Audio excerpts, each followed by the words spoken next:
This last week, it was reported that employees at Ubisoft are wanting to strike because they don't want to have to work at the office again. But, oh, okay. I mean, I guess if that's what they're going to do, that's what they're going to do.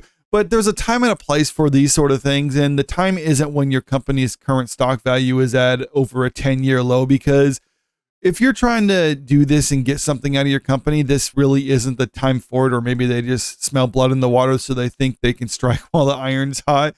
But this is all happening at a time when the current shareholders are looking to form a coalition in order to forcibly change certain aspects of the company, because they just haven't been performing these last couple of years. Star Wars Outlaws was a huge flop for them, and their upcoming release, Assassin's Creed Shadows, looks like it's probably not going to fare too much better. But going back to Star Wars Outlaws, we never knew at this point just how bad it was for them. All we know is that the stock value for Ubisoft really just tanked after the launch, which means internal numbers were showing the sales figures just weren't that good. And this is coming from a game where they boasted about having the highest marketing budget of any other major game of all time. And it got me thinking like how much they actually spent on it, because they never give any figures on how much they spent on the game or how much the marketing budget for it alone was. But just kind of comparing it to some other games, Grand Theft Auto 5, when that came out, that's probably around first or second as far as the highest budgeted video games of all time, but they earned that money back. It's made like $7 or $8 billion, something like that, since it was released. So that was money well spent for them. But just take a look at this. That Grand Theft Auto 5 costs a whopping $265 million to develop and publish. This includes the game's core budget of around $140 million, plus some staggering marketing costs benefiting of such a release. So 165 subtract the 140 budget for the game, that's $125 million. Now let's just reduce that and say it's $100 million for just the marketing cost. That means if Star Wars Outlaws spent more marketing than any other game, then that means they probably spent at least $100 million on their marketing, or at least I think that's a fair assessment on this. And if they spent that much on marketing, then they probably spent another $200 million, maybe $250 million on this game alone. So that means they're into this game for around $300 million at a conservative estimate. And right now we have these rumors coming out that's saying that they only sold 1 million copies in total. And this is actually a more optimistic number, because I was also hearing it reported it was around 800,000 copies, or I think even 600,000 copies. But still, 1 million copies is better than those. But if you think about it, like, those are just abysmal numbers. And I can see why, if they're selling them like this, why the shareholders are worried and wanting to actually take the company private, because things are not going too good for them, and it probably is on the verge of bankruptcy, or at least as some of the rumors are saying, that might actually be a possibility. But let's look at this article from That Park Place, which goes into some more details about it.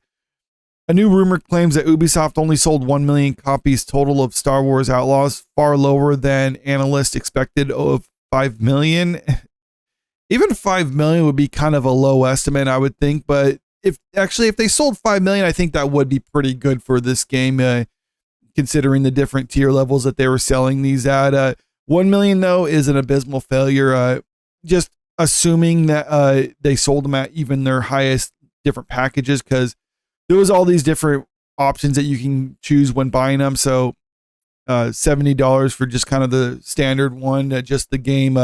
They sold $70 million for that. That's not even going to take care of their marketing budget. But if you just assume that every game that they sold, every copy of it was at this highest tier, which we know that wasn't the case, but assuming that's the case, and all this other stuff that comes with it, these figures, the art book and all that stuff, there was no cost to Ubisoft. All this money that they're earning right here is pure profit.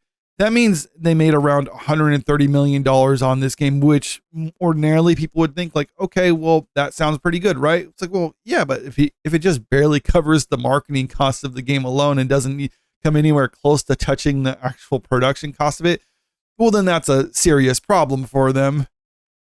This rumor comes from Grant Taylor Hill at Insider Gaming, who reports, "We have secured a current sales figure from sources close to the game. At the time of writing, Star Wars Outlaws has just ticked over 1 million sales worldwide. And the reason they were expecting 5 million copies sold is because that's what Assassin's Creed Mirage sold for them within the first 3 months. But some analysts were saying it's probably going to be around half that for Star Wars Outlaws. But with this 1 million figure, that's even worse than half of what they were suspecting. It is also clearly significantly lower than what market analysts were expecting. Barclays' Nick Dempsey suggested that Ubisoft would sell around 5 million units back during the company's Q1 fiscal year of 2024, so earlier this year. Sales reports in May, and he thought that number was conservative given Ubisoft bullishness on the game despite multiple warning flags that the game was in trouble. This extremely low number makes sense given Ubisoft's recent press release, significantly lowering its expected net bookings for the second quarter down from 500 million euros to 350 to 370 million euros, a 30% decline. And the poor sales figures for Star Wars Outlaws is a large reason why they lowered their expectations moving forward. In fact, things are so bad, the executive board is launching an investigation into CEO Yves Guillemot and the company to try to figure out what went wrong, but 5 of the 12 members on the board of directors are family members of Yves Guillemot, so I don't really expect much to come from that. They're basically going to investigate themselves and find they did nothing wrong when it comes to this. And shareholders understand that. That's why there's a coalition of them and an actually growing coalition of investors trying to almost enact a hostile takeover of the company because they're investing in Ubisoft because they want to make money, and the Guillemot family apparently rather push their political ideology as opposed to trying to make something that people want. So yeah, they're going to try to get enough people together in order to oust some of those who are currently on the board, or maybe just force them to enact the changes that they want in order to sell games that actually people want to play. Says here, though, they do plan on polishing up some of the bugs and other things like that when it comes to Star Wars Outlaws, and hoping that that would fix a lot of their poor sales figures with that, which is also a large reason why they're claiming they're delaying the release of Assassin's Creed Shadows, because they're saying they want to give it more time in order to actually fix some of the bugs that they might have, or just, I don't know, just polish it up. Like I said, some people suspect that maybe they're going to be patching out Yasuke and replace him with a Japanese person in this. I don't necessarily believe they're going to go to that much effort, which it would be hilarious if they actually did release a game not only in February, which is Black History Month in America, but also taking out the black character in it, because we also learned recently that the inclusion of Yasuke was a result of the George Floyd riots back in 2020, because that's when they decided to put basically a black person as front and center of their game, was after that was going on. And since it's long past, people are like, okay, we want an authentic game that's set in Japan. And it's clear you're just putting Yasuke in as a political agenda, which, yes, they're doing that. They don't believe that they're actually doing anything political by the inclusion of him in it, but most people don't see it that way. So it'd be kind of interesting to see if they actually do patch him out and replace him, or if they are just going to polish up the game. But even if that is the case, I don't expect it to help the sales figures too much for Star Wars Outlaw. And I don't think it's going to be the make or break thing when it comes to Assassin's Creed Shadows, because I've never heard anyone say that the game looks like it'll be technically bad or anything like that. People just don't like the direction they're going with it. And that's why most people are downvoting the trailers and any other preview videos of it on YouTube and things like that. So I think most audiences are just tired of companies like Ubisoft pushing their political agenda first and foremost and letting quality content kind of fall by the wayside. Now, I'm not saying everything they do is politically motivated, but when you have a company like Ubisoft who is talked about just wanting to hire people because they check off the right boxes for them, well, then that means you're not going to necessarily be hiring the best people for the job. And as a result, you do have faulty game mechanics and a lot of bugs and other game breaking things happening within it. So I think they should actually just kind of pull out the weed from the roots, where you just have to get rid of the people who are underperforming at the company and just hire people based solely on merit.